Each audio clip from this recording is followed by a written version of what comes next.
नमस्कार, रामकृष्ण हरी आणि श्री स्वामी समर्थ. तर आपल्या इथे सगळे ठिबक पांगवना तिकडे जायचे बंडल फोडून राहिले.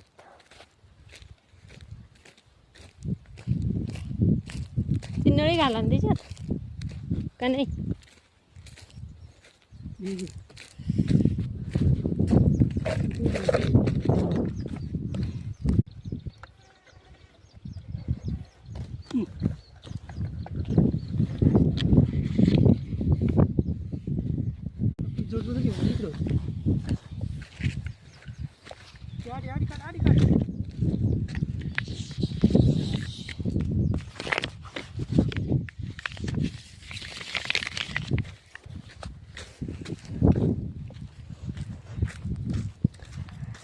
तर अशा प्रकारे आपलं ठिबक पांगवणं चालू आहे.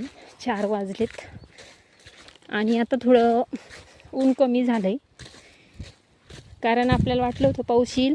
ठिबकचं नको टेन्शन, पण काय करा, ॲक्रिलिक ठिबक आणावंच लागलं, कारण पाणी आहे आपल्याकडं.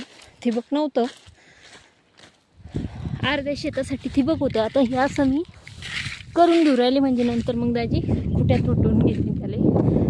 ते बघा, तिथून नळी ओढत आणली मी.